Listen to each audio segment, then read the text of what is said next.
ساعت 8 شب. بازیا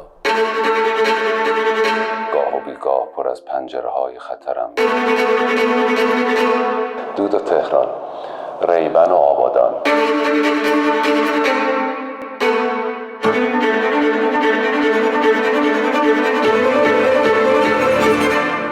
بازیا فصل دوم.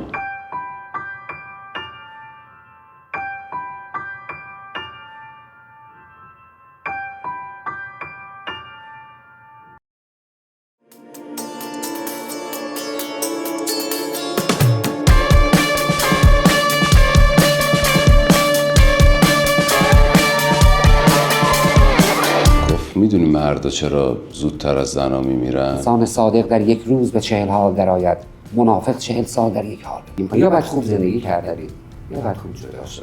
تولد برای پیکان که می‌خواست بیاد ایران، تولد مبارک. اومدن که دوباره این رو ببرن بکشنش. پشمام. به خیلی جاها که مردم میروند من از 21 سالگی به بعد نرفتم، مانند مسجد، کلیسا، کنیسه، دیر، معبد، اما گاهی برایم فال قهوه گرفتم. وقتی آمدی حرف رفتنت نمی آمد، حالا که می روی حرف آمدنت نمی.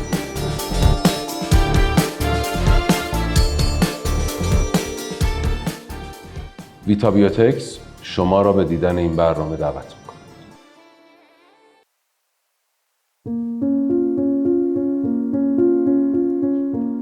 علی هیچ پولداری تو خیابون نمیمیره اگر مورد تصادفی مرده. تمام کسانی که آزادی رو به وجود آوردن کارتون خواب‌ها بودن.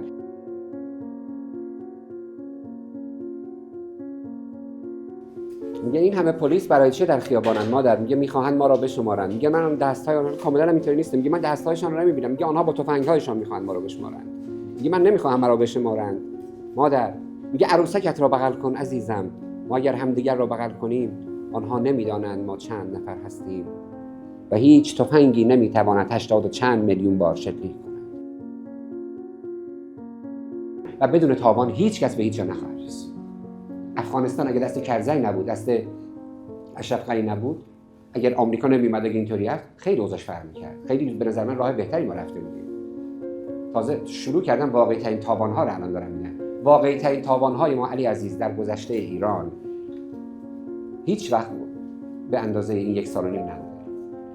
در گذشته همش اوتوپیایی بوده، همش مدینه فاضله‌ای بوده، سوسیالیستی بوده، اسلامی بوده، هر چیز بوده، عرفانی بوده. اینالقضات همدانی مرده، حسین منصور حلاج مرده، سهروردی مرده، عطار مرده. اینها مردن، اینا عرفانی رفتن. صمد بهرنگی رفته سوسیالیستیشو مرده، خسرو گل سرخی و روزبه و اینها و خیلی های دیگه. خیلی هم برای اسلام شهید شدن از اول تاریخ بگید تا همین الان میشن. اینا همشون ایدئولوژیک بوده. اینا تاوان‌های واقعی یک جامعه نبوده. واقعی ترین تاوان‌های جامعه ما رو توی 1 سال و نیم ایران داره میده. زمینی ترین تاوان‌های جامعه و تاوان تا زمانی که زمینی نشه جامعه خیرش رو نخواهد دید.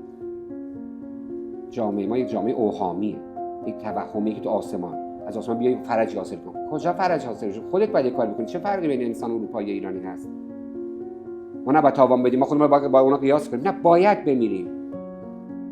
نمیریم که نمیشه که، باید زندان بکشیم، باید اذیت بشیم، باید پول شیر خشک بچه نداشته باشیم. ما نمیخوایم اینا بگیم، همش میخوایم بیاد. نمیشه که اینطوری میشه، همینطوری معلول میشه که روشنفکری معلول، تاوان‌های معلول و جامعه هم همینطوری. ما داریم به سمت خوبی داریم در جهان پیش میریم و تاوان‌های واقعی و زمینی داریم. برای هیچ ایدئولوژی نیست. هیچ کس اصلا ایدئولوژی نداره. میگه من میخوام خودم باشم. تو اگه تحریک میشی مشکل خودته، برو مشکل حل کن. مشکل من نیستم. وقتی وارد شهر شدی، تمدن یعنی این که باید بتونی آداب جهان رو حفظ کنی، آداب شهر رو رعایت کنی، باید بتونی جلوی خودت رو بگیری.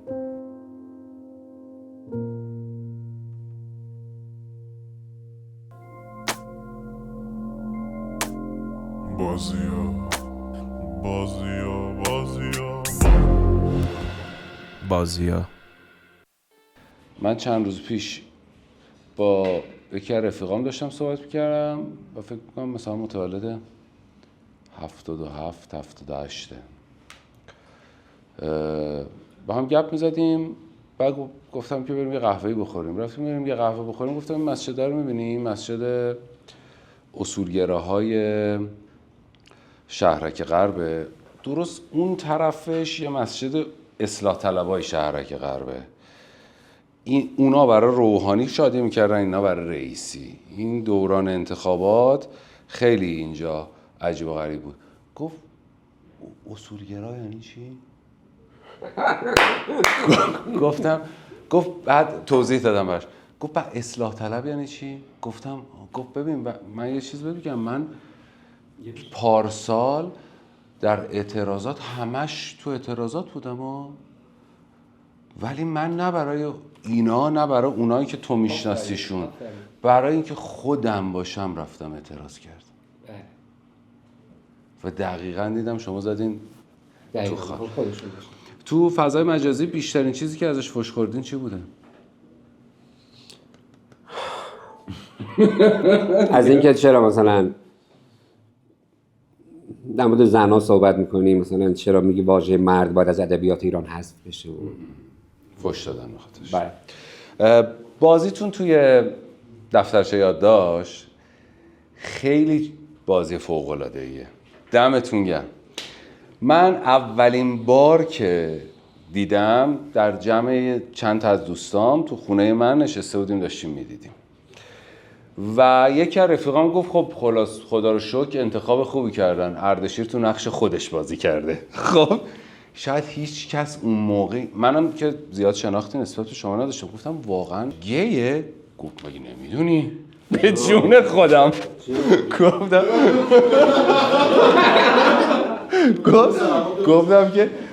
گفتم واقعا؟ گفت آره مگه همه میدونن دیگه، علی تو نمیدونی؟ گفتم نه من نمیدونستم.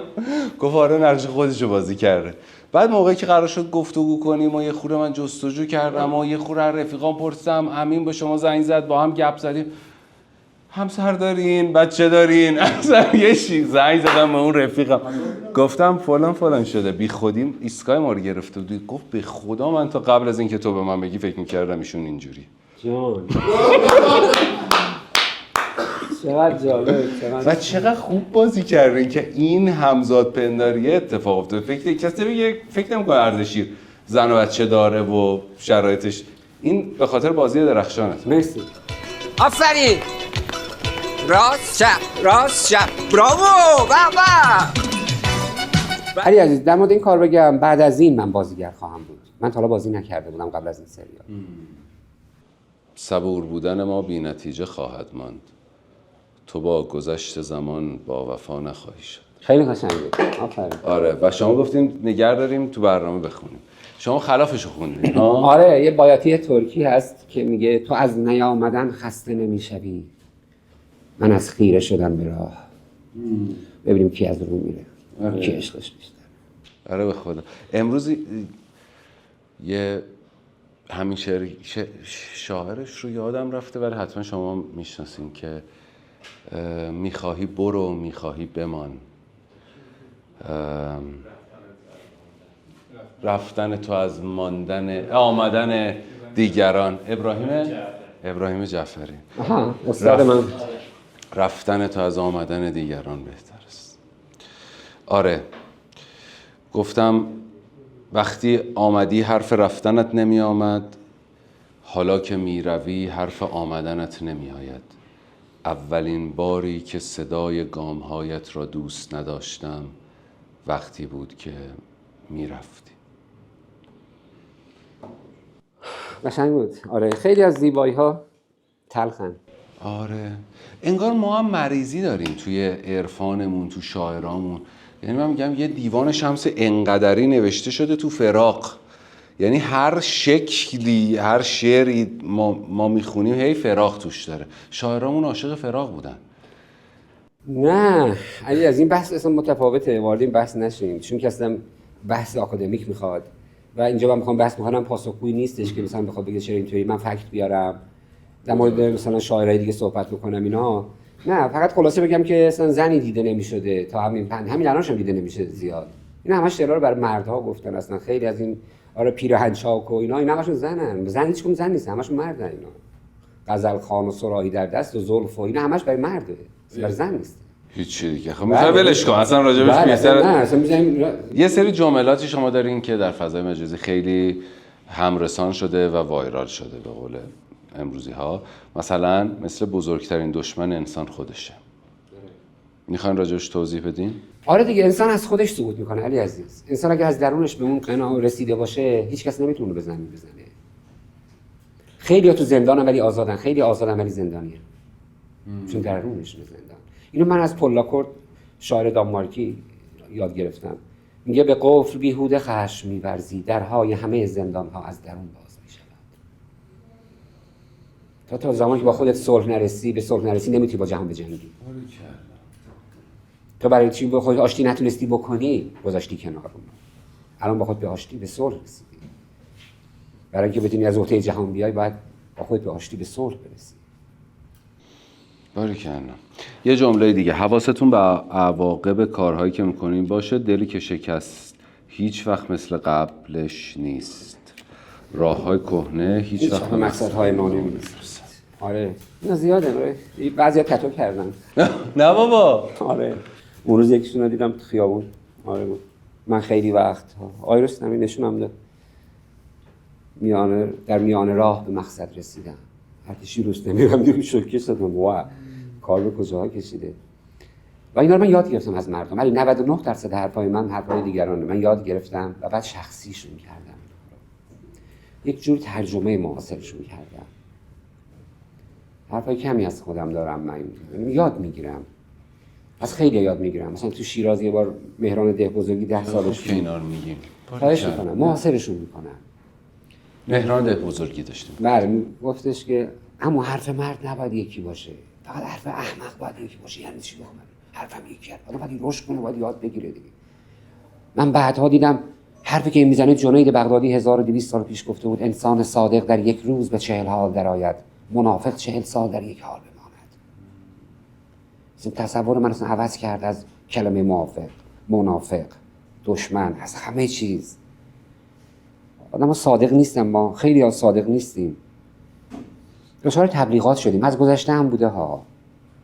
خیلی آدم بودن سخته و تو آدم بخوای بمونی آدم معمولی به خدا هستن. توی جامعه، تو هر جامعه انسان‌هایی هستن که اگه دهنشون رو باز کنه علی من و تو سوسک میشیم. باور کن. حرف نمیزنه. ما دیدیم علی جان اینا رو ما دیدیم. یه نونوای خوب تو بارها دیدی، کفاش خوب دیدی، نجار خوب دیدی، چلو کبابی خوب دیدی. از سر روش داره نور میباره. همه جام دیدی.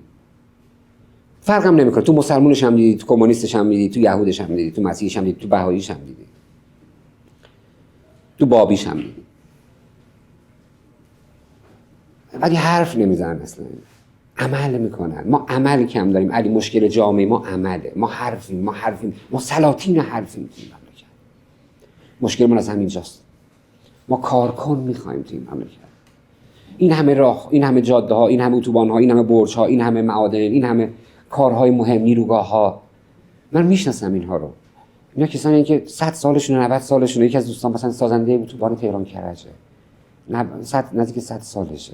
مثلا حرف نمیزنه، مثلا کاری با کسی. مثلا بریم پیشش از مملکت بعد بگیم که برو از دفتر من بیرون. مملکت ما باید بسازیم، باید کار کنیم. چرا حرف میزنی؟ چرا کار نمیکنی؟ ما طلبکار شدیم از دیگران. روشنفکری ما اینطوریه. آقا ببین 50 سال دیگه من محاکمه میشم دیگه. آقا من بیام تاریخ حفظ کنم، مثلا میگم تو این کارو نکردی، این کارو من چیکار میتونم برای این مملکت بکنم؟ ما همش طلبکاریم. اردشیر ممکنه یه روز مهاجرت کنی؟ نه فکر نمی‌کنم. مگر اینکه بخوام بکشنم. اون وقت بتونم برای اینکه بتونم کارامو ادامه بدم شاید. ولی منم مشکلی کاری نکردم که بخوام منو بکشن. من همه سرزمینمو با همه مردممو دوست دارم. هم مسلمونش هم کافرش. یه سال و نیم 2 سال پیش فضا این شکلی بود که بمانیم و درست کنیم و پس بگیریم و از این حرفا. و الان بعد از گذشته این زمان الان همه داریم میریم و بخش مهمی از جامعه درگیر پروسه مهاجرته. حالا خیلی از اونایی که مسئولن که نمیخوان ببینن یا خوشحالن اصلا، میدونی، چون من فکر میکنم میگن آها ای والله ما چون گفتیم که هر کی دلش نمیخواد جمع کنه بره من یادمه همین جمله گفته شد. من خیلی روزای سختی رو گذروندم به جهت اینکه یه پاسخ کوچیک دادم. قانون اساسی رو گفتم آقا این بند قانون اساسیه و هیچ کس نمیتونه ایرانی بودن ما رو سلب کنه و بخوایم بریم از این حرفا. خیلی تاوان عجیب و غریبی در شرایط کاریم دادم اون روزها. ولی یکی دیگه هم میگه چرا من باید وایسم تاوان بدم؟ چرا من باید وایسم بسازم جایی که نمیخوان من بسازم؟ بله علی عزیز، اولا که ما حق نداریم بگیم کی بره کی بمونه. بله. ثانیاً که جهان مدیون مهاجرینه. اگر مهاجرت نمی‌کرد مولانا الان کشته بودنش تو ایران. مولانا چون تو ترکیه بود نکشتنش. تو قونیه رفت نکشتنش. آره حلاجو کشتن. بله همه رو می‌کشن. اگه نمیرفت دیگه مولانای ما الان نداشتیم. نظامی توی گنجه بزرگ شده هستن. اهل عراقی که هستن، اندراس که هستن. رفته اونجا زندگی کرده. حالا به هر شکل دلیلی مدیونشون هستیم ما. جهان مدیون مهاجرینه. و مهاجرت انسان‌ها رو زیبا میکنه و آینده بزرگی رو رقم میزنه.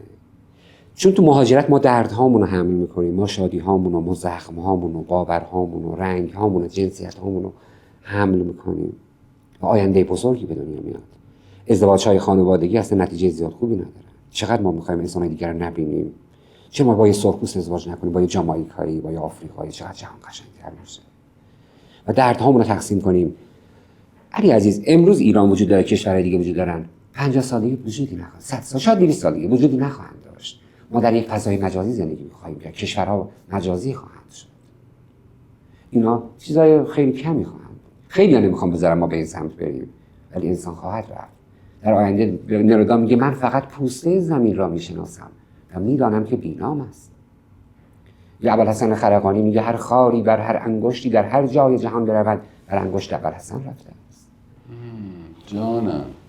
همشون مال ما، هممون یکی هستیم. این اصلا وجود خارجی ندارن. ایران، اروپا، اونجا بمونه. نه، تو هر جا راحتی برو اونجا عزیز من. هر جا که میتونی. مهم که ما هدف داشته باشیم از رفتنمون.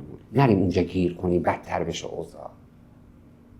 و من هم خودم رو تعریف کردم. من اگه قرار باشه یک روز مهاجرت کنم باید برم افغانستان کار کنم، چون اونجا نیاز بیشتر به من هست. باید برم کشورهای فقیرتر کار کنم، کشورهای سنتی‌تر کار کنم، چون اونجا باید من حرفای دیگه بزنم. خب این حرفای من که در اروپا، آمریکا که خب حرفای عادیه، که حرف جدید نیست. مگر اینکه حرفی داشته باشم که برای اونها هم عجیب باشه، که از این حرفا من دارم، ولی هنوز اونها مقولش مثلا فرق، هنوز وارد اون بحثا نمیشم. تو اروپا هم مثلا شما می‌بینید فلینی فیلم می‌سازه، تروفو فیلم می‌سازه، هنوز نمی‌دونید خیلی جا فیلم‌های تروفو سال‌ها نمایش داده نشد تو اروپاش. ولی جامعه بعداً فهمید که نه، جهان آینده جهان هم واقعی تروفوه. به نظرتون پس 200 سال دیگه، نه 50 سال دیگه، 50 سال دیگه ایران چه شکلیه؟ علی ببین، ما یه پرتغال هستیم. کره زمین پرتغاله. هر جاش مشکل داشته باشه همه جای پرتغال مریض. سلول به سلول شاید کمتر یا بیشتر باشه. یه جا مرکزش هست و اگه تو مرکز رو بخوای بکنیش پرتغالت ناقص شده. جهان برای جهان بودنش باید خوب باشه، همه جاش باید خوب باشه. جهان برای اینکه خوب باشه باید ایران خوب بشه، باید افغانستان خوب بشه، باید باید خیلی از تبعیض‌ها از میان برداشته بشه. نظام‌های سرمایه‌داری هم آنتی‌تزهای خودشونو دارن. بن لادن توی غار زندگی کرد و میلیاردها پول داشت، ولی اومد تو آمریکا زندگی کرد، بعد اومد با میلیاردها دلارش توی غار زندگی کرد.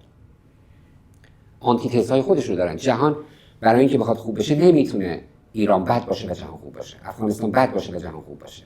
ما باید راههای تعامل رو یاد بگیریم، با هم ما باید به مقصد برسیم. علی عزیز، شما تو همسایگیت آدم فقیری داشته باشید زندگی آرومی نخواهید داشت. تو همسایگیت بله میگیم پس خوب میشه. آره ببین، و این تاوان‌ها طبیعیه علی عزیز، این مرگ‌ها تاوان‌ها طبیعیه و من یعنی سندروم خوشبینی دارم. آره خیلی خوشبینم. الان چند سالتونه؟ 54. 54. نیم قرن حدوداً زندگی کردین. مهمترین حسرتتون چیه؟ صلح، همین صلح. که چرا نتونستم کاری بکنم بشن این همه جنگ نکنه، این همه مشکلات داشته باشه. خیلی فاجعه است. همه جای جهان، تو اروپا ببین ما بگیم مثلا جهان سوم مثلا اروپا که دیگه با اسمی که مثلا اروپا مرکز اروپا بود که الان اوکراین و روسیه خب شما نشون میده که بشریت همه جاش مشکل داره دیگه. میخوام برگردم به موضوع خانومتون شهلا خانوم و یه چیزی رو تعریف کنم، بعد اگه دوست داشتین یه خورده راجبش حرف بزنیم، راجب کتاب‌ها و یه سری سوال دیگر رو کوتاه بهم جواب بدین. من چند وقت پیش با یکی از دوستان پاشتیم صبح رفتیم رشت، شب برگشتیم. خیلی هم خوش گذشت به من. تو بازار رفتیم یه کافه نشستیم، یه میز 4 نفره بود، یه خانم آقا، یه مسن. برای همه ایران یه دست بزنیم. برای رشت گفتی، من رفتم اشغالایی که با رشت رشتی‌ها کردم تو بازارشون چکیدم، همه جای ایران، وجب به وجب ایران، وجب به وجبش زیباست واقعا. خلاصه آقا ما توی میز 4 نفره بود، یه خانم آقایی که همسن سالای مثلا پدر مادر من بودن نشسته بودن و منم نشستم با دوستم نشستیم و میز بغلی هم خورده هی معاشرت کردیم و عکس گرفتیم از این کارهای مرسوم. و این خانم آقای هم ما رو نشناختن هم خیلی با هم خوشحال بودن. من یه چشمکی به این رفیقمون زدم، یه پیام دادم، گفتم ببین دوست دختر دوست پسرن تو واتساپ. اونم گفت آره منم همچین حسی رو دارم. گذاشت و یه خورده راجع به همه چی صحبت کردن و بعد راجع به بچه‌هاشون حرف زدن، معاشرت کردیم و فهمیدیم که نه اینا تو دوران دانشجویی ازدواج کردن و الان انقدر اونا مثل ما صبح بلند شده بودن تهران، اومده بودن رشت صبحونه بخورن، نهار بخورن، شب برگردن. اومده بودن فقط عشق و حال کنن، هیچ کار دیگه ای نمیخواستن بکنن. و من ازشون خواستم شماره‌شون رو بگیرم و اولین کاری که کردم بهش زنگ زدم، گفتم چی کار کردی، چه جوری زندگی کردین که مثلا 40 ساله با هم دارین زندگی میکنیم و اینقدر هنوز همو دوست دارین و اینقدر خوشحالین که صبح پاشیم بریم رشت، صبحونه بخوریم، نهار بخوریم، شب برگردیم. حالتون خوبه با شهلا خانوم؟ آره ببین من با خودم من رو درواسی دارم. هر کسی بخواد وارد حریم من بشه از زندگی من حذف خواهد شد. ولی آدم‌ها تا یک جایی باید به هم نزدیک بشن. آدم‌ها اگه زیاد به هم نزدیک بشن از بین خواهد رفت. زندگی از بین خواهد رفت. مشکل آدم‌ها اینجاست که دیپلماسی ازدواج رو رعایت نمی‌کنن. دیپلماسی دوستی رو رعایت نمی‌کنن. دیپلماسی بدنش رو حتی رعایت نمی‌کنه طرف. آدابی داره هر چیز دیگه. ما آداب جهان رو بلد نیستیم. اونها آدابش رو بلد بودن. ولی تو مثلا فکر کنی یک زندگی استحکاکی داشته باشی، صبح تا شب استحکاک باشی و بخوای ادامه بدی و مثلا تو خیابون بخندی ولی تو خونه بری مثلا جهنم باشه. نه، آدم باید جدا بشن. آدم‌ها باید جدا بشن و زندگیشون رو قطع کنن. اگه بد زندگی می‌کنن یا باید خوب زندگی کردی یا باید خوب جدا شد. نه اینکه با اینا افتخار نیست ما خوب داریم زندگی می‌کنیم. ما خوب داریم زندگی می‌کنیم. دمت گرم. کار عادی داریم می‌کنیم. با همه باید خوب زندگی کنیم. یعنی چی مثلا ما باید بد زندگی کنیم و با هم خوب زندگی کنیم؟ نه اینطوری نیست. و اینم بگم ما از زندگی انتظار اینو نداشته باشیم که مثلا قهر نباشه، گریه نباشه. خب آدم واقعیه دیگه، آدم باید مشکل داشته باشه. آدم از خودش هم بدش میاد. چطور میخوام از زنش همیشه خوشش بیاد یا زن از شوهرش همیشه خوشش بیاد؟ ما دنبال یه چیزای موهومی هستیم و میخوایم 100% زندگیمون خوب باشه. چنین چیزی اصلا نیست. تو تزکیه العلیا میگه شادی صافی در جهان نیافریدند. خیلی خوبه. ببین اینا خیلی چیزای خوبی هستن، از اینا یاد بگیریم. اصلا چیز خوب مطلق وجود نداره، زندگی خوب مطلق اصلا وجود نداره و با همین قهرها، با همین آشتی‌ها قشنگ زندگی. ما میخوایم دروغ بگیم، میخوایم بگیم همیشه خوبیم. نه، ما دعوا داریم، ما گریه داریم، ما قهر داریم، ما آشتی داریم. حالا باید ببینیم که حتی اگر اون نبود ما بدتر از این بودیم. اگر شهلا نبود الان من بارها تو جوب مرده بودم. آره، یه تزریقی شده بودم، یه الکلی شده بودم، افتاده بودم تو یه جایی مرده بودم. آره نجات داده منو. نه و من باز اینم دیپلماسی داره ها. من نباید گروگان گرفته بشم توسط این حرفایی که الان زده میشن. ببین توسط این کارهایی که بر من کرده اون هم رعایت میکنه، همیشه رعایت میکنه. مثلا میگه من حالم خوب نیست، میگه میخوای من از خونه برم؟ میخوای بری سفر؟ میخوای بری کوه بری؟ کجا میخوای بری؟ چی کار میخوای بکنی؟ میفهمه منو، خیلی منو میفهمه. مثلا میگم حالم خوب نیست، باید 2-3 روز سفر برم. خیلی دوستتون داره. و باید اینطوری باشه زندگی. میگم که من حالم خوب نیست، میخوام برم شمال، میگه شمال تهران یا شمال یه میگه توچال مثلا شیرپلا اینا، پرانکا شروین اینا، یا شمال ایران. میگم نه میرم شیرپلا. میگه بس مواظب به خودت باشی. میگم آره. میگه بس مواظب به خودت باش.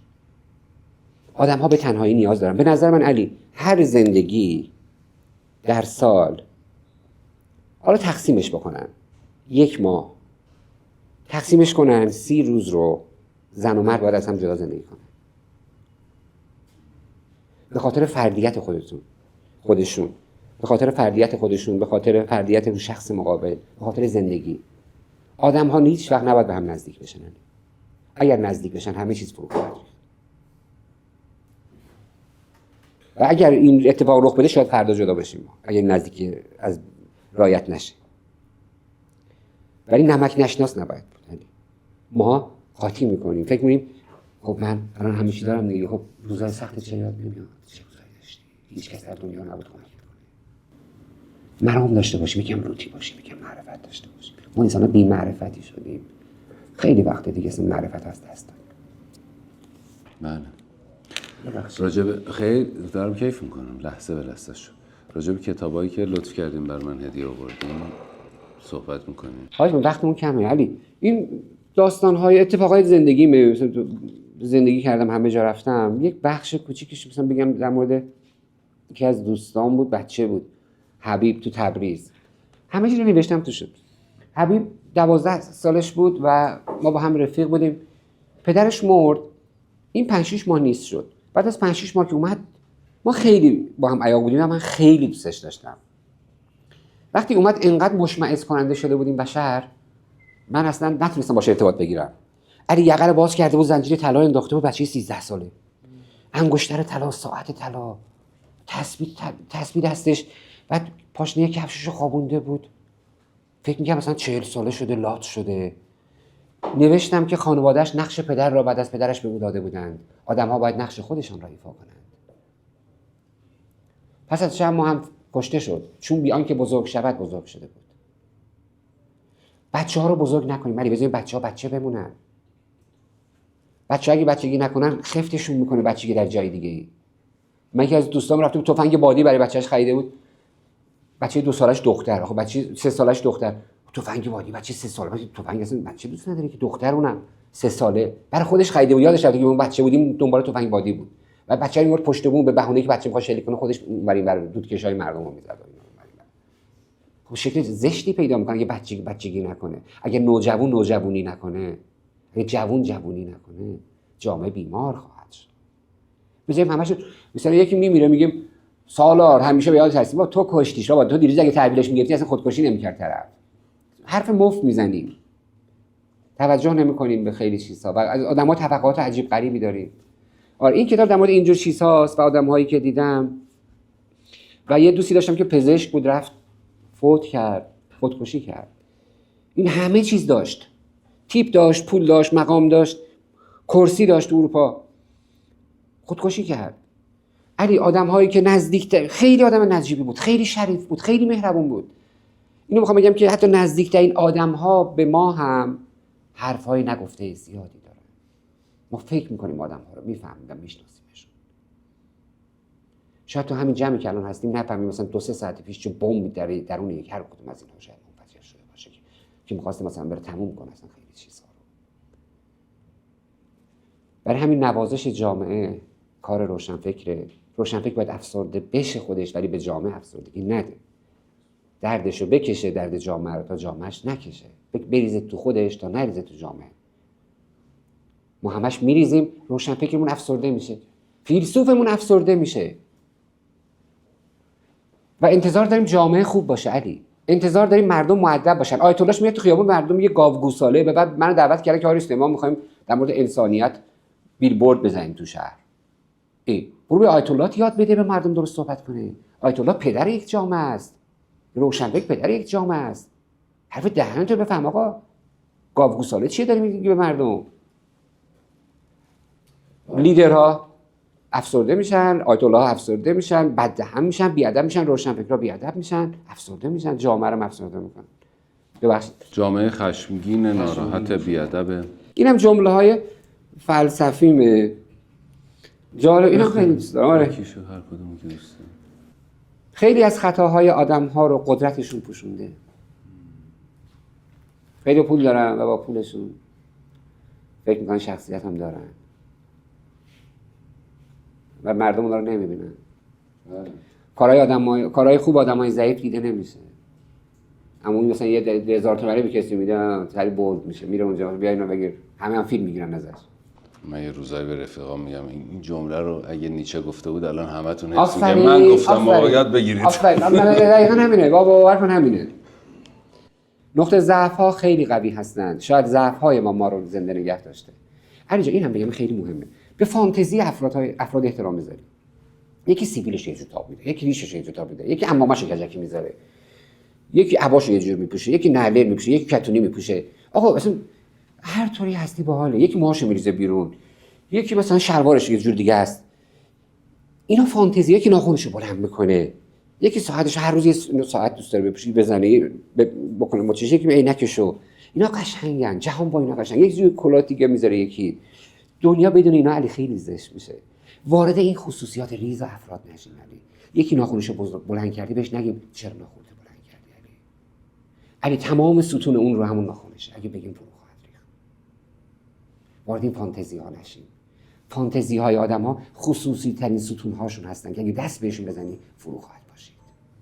ما حق وارد شدن به فانتزی های افراد رو نداریم و فانتزی جامعهمون رو، مردممون رو رعایت نمی‌کنیم. این باید خیلی رعایت بشه. ما حق نداریم به هیچ کس بگیم چرا این رنگ پوشیدی، چرا اینطوری پوشیدی، چرا موات اینطوریه، چرا حجاب سر کردی سرت، چرا حجاب نکردی سرت. اینا همش چیزای شخصیه. ما وارد این حریم ها نباید. بعدی من خواهش می‌کنم. آره اینا شعرهای بایاتی ان، مثل همون لندای‌های افغانن. بعضیش خیلی خوبه. بعضی شعر ما امروز متاسفانه شادی توش نیست. تو ترانه‌های ما شادی نیست. همش افسردگی، همش لابه است، همش نوحه است. عاشقانه هامون هم باز نوحه است. آخه ما شادی نداریم بابا. همش برمیگردیم ترانه‌ای که برای پیکان خونده شده، برای پیکان ساختن، تولد. برای ماشین ساختن این ترانه رو. اون ما برای آدم داریم می‌ذاریم. چون ترانه جز اون نداشتیم. ما چیکار کنیم؟ دم آقای شیردلم گرم که اینو ساخت. کامران عزیز. اینو برای پیکان ساختن. برای پیکان ساختن این ترانه رو. تولد. برای پیکان که می‌خواست بیاد تو ایران، تولدت مبارک مبارک مبارک، تولدت مبارک. این ما برای پیکان ساخته شد اینو. همه ایدئولوژی ما رو به هم ریختی الان که. آره. بیچاره کردی منو. کل زندگیم فقط تولدام اینو خوندن دیگه. بفرما. بفرما. شما برای چی میخونن؟ تازه این اخیراً چرا مثلا پارسال تولد بیبه اینو شنیدم. نه، راه قشنگه. این کار هنری همینش قشنگه. ربطی به پیکان نداره. اون برای همه جامعه است. پیکان هم برای جامعه است. قشنگیش هم به همینه. وقتی تو فیلم می‌سازی میرسونی جای دیگه است، کسی چیزی برداشت می‌کنه که خیلی هم بهتر از فهم تو اتفاقا. این متنای درون متنن که اصلا از اون هیچ خبری نداری. هنرمند برای همین از خودش آگاهی نداره. بله. روشنفکر. مثلا اینجا میگه که برایم نامه بنویس، از دوستان خبرهای خوب بنویس. یا مثلا اورهان ولی شاعر خوب ترک میگه که در این زمستان یکی تولدش بود. مبارک باشه. اورهان ولی مثلا شاعر ترک یک شعری داره میگه که در این زمستان سخت اکتای عزیز، دوستش مهاجرت کرده، در اون داره نامه می‌نویسه. در این زمستان سخت اکتای عزیز، در کافه مجارستانی ها نشستم و برایت نامه می نویسم. همه دوستانت مستند و به تو سلام می رسانند. ببین چقدر حالش خوبه. ببین چقدر خوبه. میگه همشون مزن دارم به سلام می رسونم. ببین چقدر خوبه حال دنیا رو ما خوب کنیم. شعر خوب بگیم. با شعرامون شادی هم داشته باشه که همش بابا نیومدی اینطوری شد، به قول تو همش نو، همش جدایی. مثلا آره اینا باید یا اینا رو دارن. تو لندن دیدی مثلا چه جسارت هایی بود. میگه از درخت نادیده انار ناچیده بیار. هیچ کس ندیده. یا مثلا میگه برایم یک سیب بفرست، یکی را گاز بزن بفرست. میخواد با اون ببوسدش. تو زندانه کجاست؟ جانم. یاد یه شعری افتادم، بذار اینو بخونم. میگه که تم آوای کلیسا، وهم نجوه‌های بودا، جرأت انکار خدا. صبر کن آقای تاریخ، قدرت و شهوت و مکنت، امپراتوری تزویر، محنت و لعنت و وحشت. من جهان بینی ندارم، من الفبای جدیدم، من فقط عشق، فقط تو. من به آرامش رسیدم، قرنها میان و میرن، یک چرا بدون پاسخ، من و تو 1000 سال بعد. عشق، زندگی، تناسخ. به دنیا آمدم تا عاشقت باشم. باری کردم احترامت باشم.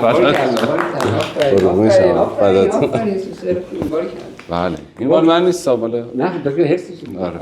اکتاویو پاز هم یک شعری داره تو سنگ آفتاب. سنگ آفتاب شعر بزرگی هست، شعر بلندی هست.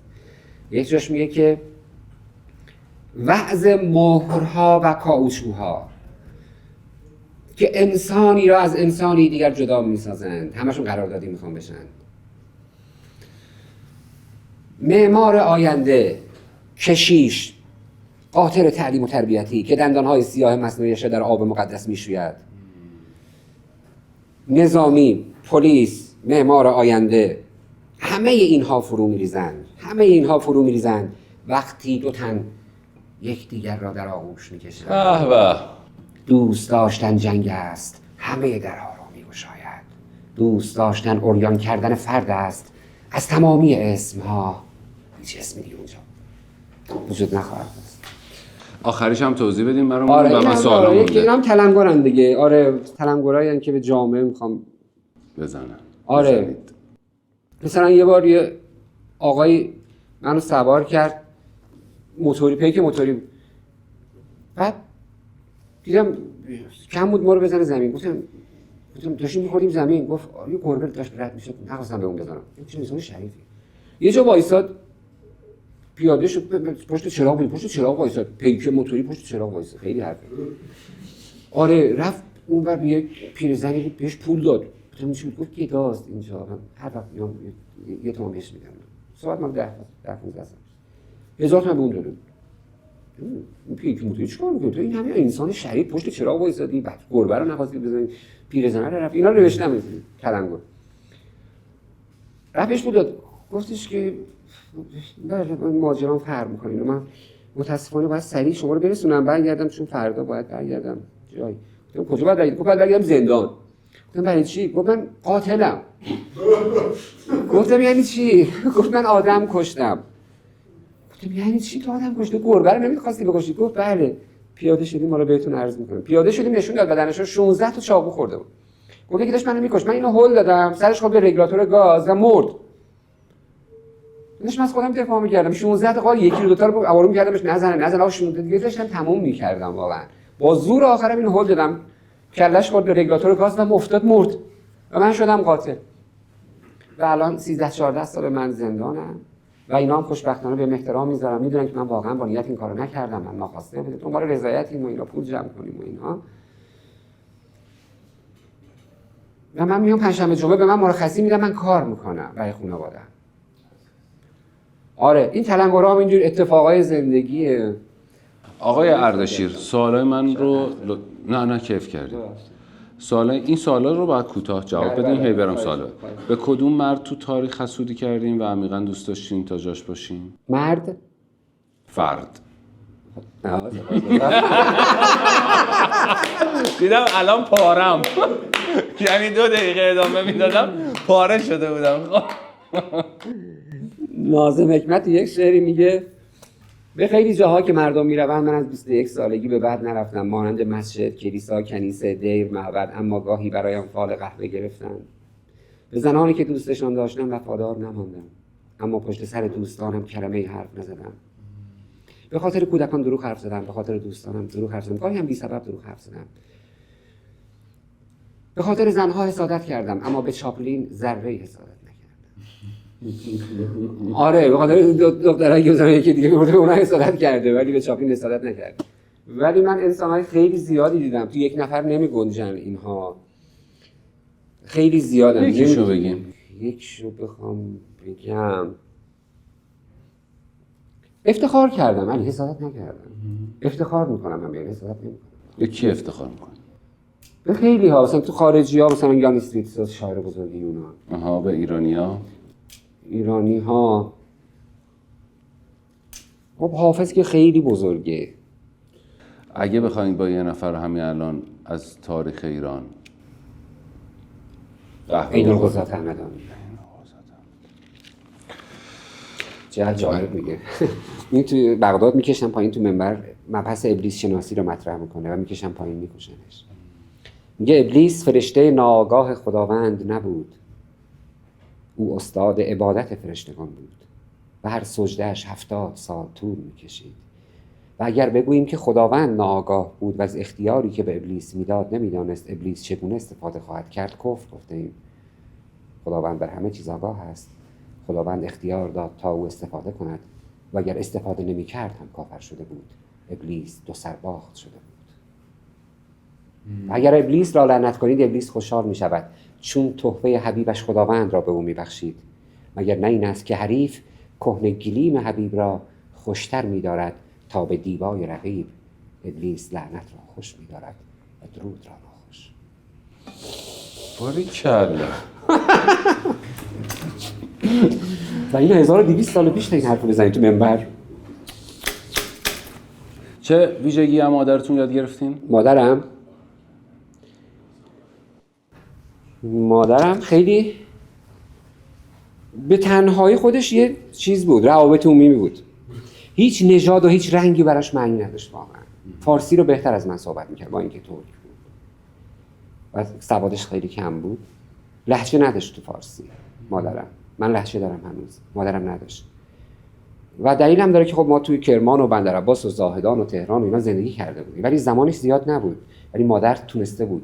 ولی یه چیزی بگم خیلی جالبه. من اولین عکسم توی بندرعباس گرفته شده و بغل زری خانومم. زری خانوم صابخونه ماست اونجا. صابخونه نیست، یعنی از ما اجاره نمیگیرن، پول نمیگیرن. یعنی کسی که صاحب اون خونه است. همسر دوستمون، دوست پدرم بود. دوست خانوادگیمون بودن اینها. ولی بلد نبود از دوربین استفاده کنه.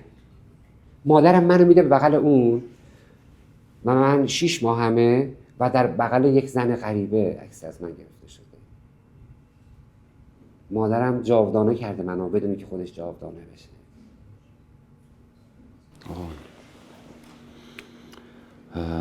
از پدرتون چی یاد گرفتین؟ پدرم رو بعدها شناختم علی. یکی خودش یه برنامه هست، یه فصل دیگه است. من علی عزیز خیلی از پدرم بد میگفتم، خیلی سالهای سال، یعنی راضی نبودم ازش، ناراحت بودم. تا اینکه 1 سال پیش یک اتفاق عجیبی رخ داد. این فصل دیگه است، چون الان چیزی که دارم میگم هیچ کس نشنیده جز شهلا. فقط تو میدونی و شهلا و پسرم. تو 1 2 3 تو 4مین نفری که داره اینا رو میگه. هم دیگه الان شد. پدر انسان خیلی بزرگی بود. من نمیفهمیدم، نمیشناختمش. یکی از دوستانم، بله 1 سال پیش، 8 ماه پیش، یکی از دوستان پدرم زنگ زد کردش من میخوام در مورد شما صحبت کنم، چون مریض هستم و میترسم زنده نباشم و در مورد پدرتون چیزهایی رو شما ندونید. شهلا بلیط گرفت با پسرم رفتن تبریز و رفتن به دیدن دوست پدرم و باهاش صحبت کردن و اون رازهایی رو از پدرم گفت. خودتون نرفتین؟ من درگیر کار بودم، نمیتونستم برم. مرخصی زمان دست من نبود. من می‌خواستم شهلا بره چون شهلا خیلی دوست داشت پدرم رو. ندیده بودش ولی میدونست که انسان ویژه‌ای بوده. رفتش و اون صحبت کرده بود در مورد پدر. یکی از چیزای عجیب غریبش بگم، حالا میگه که ما هر مشکلی که داشتیم به گردن پدرت می‌انداختیم و پدرت به جای ما شکنجه میشد در زمانش. میگه از تهران اومدن، آیه تهرانچی رئیس یکی از این شکنجهگاه‌ها بوده و میان تو بندرعباس پدر رو شکنجه کنن و بکشنش. میگه پیکنیک گذاشتن و سیخ گذاشتن که چشاشو کور کنن اینا. که پدرت برگشته بود گفته بود که به من 1 سیگار میدین، یه نخ سیگار بدین. میگه شکنجهگر مشهور ساواک که اسمش هم هست و این خاطره هم جایی چاپ شده توی کتابخانه مجلس هست، نمیدونم کجا، که اسم پدر منو میارن که ما اون آقای سرگردی که اون تو شکنجهگاه بوده بعدا اینا کتاب بکنه. میگه با محمود رستمی ما این کارو کردیم. میگه به من 1 نخ سیگار بدین. میگه وینستون رو در آورد داد بهش، گفت نه من زر میکشم، لطفا برام زر بکشید. زرم سیگاری که خیلی طول میکشه بکشیش.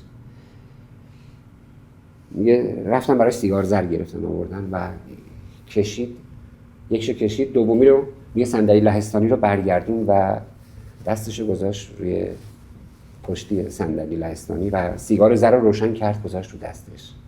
یه 13 دقیقه طول کشید این خاموش شد. همینطور نگاه میکرد. یه دود و بو پیچیده بود. یه گند سوختن بدن یک انسان. این داشت نگاه میکرد بهش. میگه ما رفته بودیم اون شکنجهش کنیم. سرگرده میگفت. و 13 دقیقه سیگار علی فرق میکنه گرماش. خیلی فرق میکنه. 1 ثانیه‌اش نمیشه تحمل کرد. یه 13 دقیقه طول کشیده بود. این رو دستش مونده بود. همیشه اینجای دست پدرم گود بود. بهش گفتم بابا این چی بود؟ چاقو خوردم. گود بود، یعنی سیگار داغون کرده بود اونجا. یه شکنجه‌گره گفت ولش کن این روانی. یه زد زیر پیکنیک و همه چی ریخت به هم. گفت ببرین و یه کدی داده بود که اون کارو بکنید و پدر رو میبرن از اونجا دیگه میبرن که نمیشه اینطوری کاری کرد با پدر. میبرن 6 ماه مورفین به مغزش تزریق میکنه و اون از کار میندازن مغزش رو. مثل اون چیزی که توی پرنده باز آکاتراس نه بگو این فیلم رو دیوانه از قفس پرید اسم دیگه هم داره. 6 ماه بهش تزریق میکنن مواد رو. پدر دیگه میاد بیرون نمیتونه آدم قبلی باشه. ولی هنوزم تو جنوب خیلی مدافع کارگرا و اینها بود. خیلی توانمندم بود. ورزشکار بود. مثلا 7-8 ساعت گلابی میزد. کیسه گلابی خیلی ورزشکار خوبی بود. و اعتیاد پیدا میکنه بعد از اون اتفاق.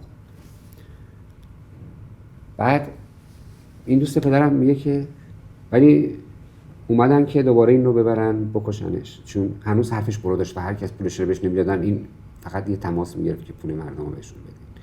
و تو جنوب فکر میکردن این مدافعیناست عربه، چوشال عربی میبست و اون هیبتش میگفتن بهش محمود عرب.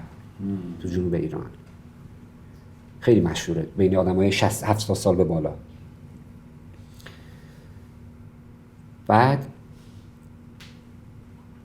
میگه که میرن اینو با چاقوش میزنن و خیلی لط و پارش میکنن که بکشن اصلا نیستش کنن، ولی نمیمیره. یکی اینو میرسونه به بیمارستان تو آبادان. میگه به من زنگ زدن که محمود توی بیمارستانه. میگه من رفتم از پنجره داد زد که علی وانت، یعنی من اینقدر خون داره میره تو ماشین معمولی نمیشه. میگه انداختمش تو وانت بردم و انداختمش اینو فراریش دادیم، یعنی 20-30 نفر رفتن که بتونن از اونجا چون قرق شده بود توسط ساواک بتونن از بیمارستان خارجش کنن. میارن میگه منو بندازین تو دریا. اینا رو شهلا باید تعریف کنه خانومم، چون من نشیدم. من دارم حرفای شهلا رو از قول اون آقا تعریف میکنم. میگه که این 12-13 روز رفت تو آب، فقط میمد بیرون سیگار میکشید یه غذایی میخورد دوباره میرفت تو دریا. میگه اصلا یه اسطوره بود، یعنی یک افسانه است محمود. یه دریا تیمار شد بعد اومد بیرون.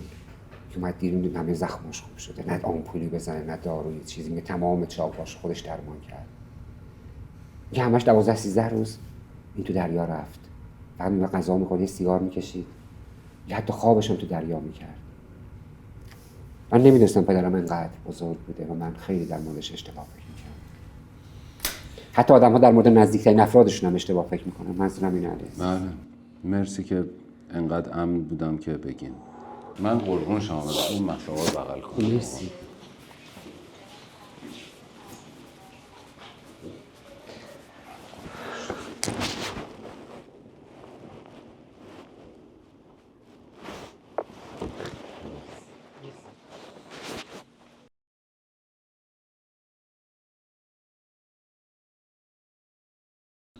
اگر این دوست من زنگ نمیزد علی چقدر فرق میکرد قضیه.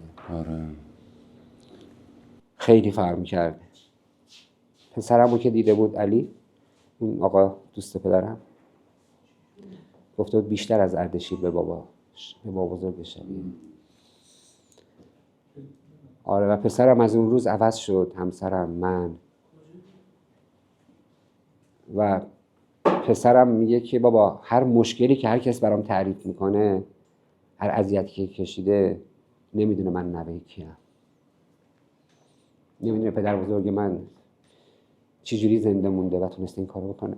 و یه خاطری هم تعریف میکرد که ما تو قشم بودیم و تو قشم تابستونای اون موقع خیلی نامسکونی بوده داشت 50 سال پیش 55 سال پیش. میگه تابستونا مردم میرفتن جزایر خنک‌تر. میگه ما رفتیم ما دیدیم یهو گرسنه شدیم اونجا، رفتم گفتن که اینجا دیگه هیچ چی نیست، همه رفتن ما نمیدونستیم، همه میذارن میرن. یه خانواده‌ای مونده که فقط اونا بودن. رفتیم گفتیم بابا به ما یه چیزی بدین. میگه فقط یه ذره خرما آورد تا تام نون. گفت ببین اینجا اینطوریه، کسی چیزی نداره که به شما بده، شما باید هر چی هست برای بقای خودتونه، برای خودتون فکر بکنید. میگه ولی ما اونجا 7-8 روز خوب زندگی کردیم و محمود هر روز برای ما کباب میداد. پدرمون میگه گفتیم که محمود اینا از تو حساب میبرن به تو، این خوراکی‌ها رو میارن میدن اینا. گفت نه ما کاری باش نداریم، مثلا مزاحم کسی نمیشن. گفتیم پس بگو چیه رازش؟ گفت حالا بهتون میگم. میگه ما اومدیم بیایم بندر عباس، میگه ما رو برد یه جایی دیدیم که این 10,000 تا قورباغه رو استخوناشون کنده گرفته، میدونست قورباغه کجا، قورباغه رو میگرفته پوستشون رو میگنده میداد، ما میخوردیم، سرخ میکرد، ما هم خوشمزه بود میخوردیم. اصلا نمیدونست این گنجیش که کبوتری یا خرچنگ یه چیزی این داره به ما میده. قورباغه خوردیم ما 7-8 روز، ما قورباغه خوردیم و اونا زنده موندیم و خیلی خوشمزه بود و این اصلا براش چیزی نبود. گفت یعنی چه فرقی میکنه، باید میخوردیم ما اینا رو، اصلا براش عادی بود، بقا رو بلد بود، راز بقا رو بلد بود. آره. تو زندگی زمین بخورین چی باعث میشه بلنشین انو بسازین؟ اینا رو کوتاه باید آره ولی خیلی راحته، خیلی راحته. این حرفا رو نزنیم. یه گلدون، یه درخت هرجا، یه گلدون. بله. چه ویژگی منحصر به فرد دارین که تو خلوت بهش فکر میکنین و با خودتون حال میکنین؟ نمیتونم بگم.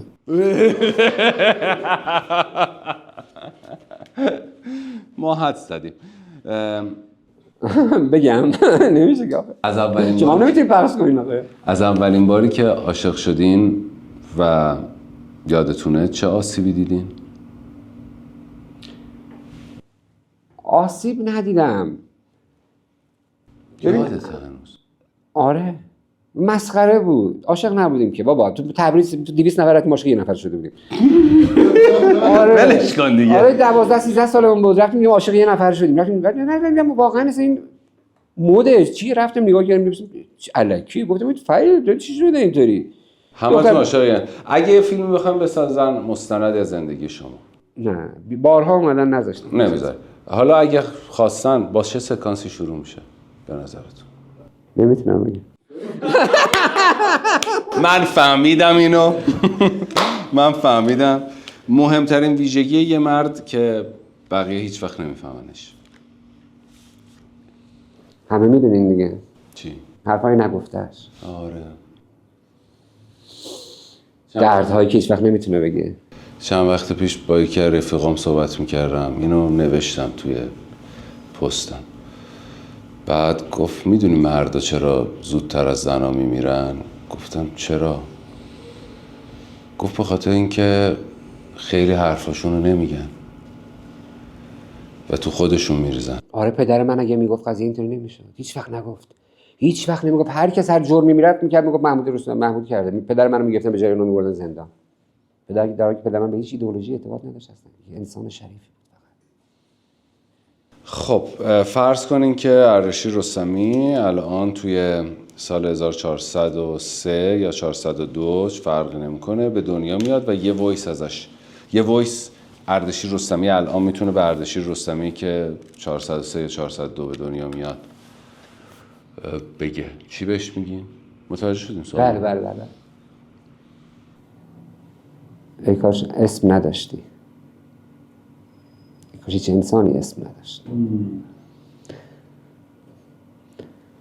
آره اسم خیلی همه چیز رو ویران میکنه. اسم داشتن.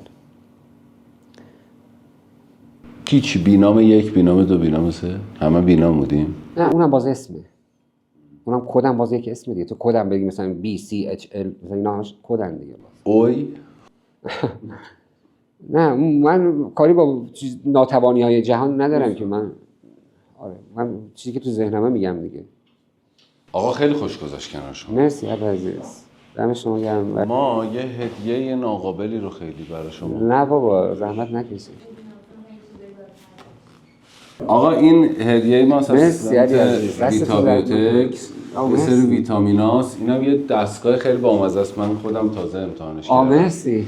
دستگاهه میتونه بادکش کنه، میزنی اینجا مایچه ها رو باز میکنه. به چه خوب. مرسی، هممون نیاز داریم بهش. خیلی دمتون چیزه گرم. مرسی از بامزه‌ای. شما. تقدیم با عشق مرسی و مرسی مرسی. ادب و احترام مرسی ناقابله. مرسی فداتون. مرسی مرسی مرسی مرسی.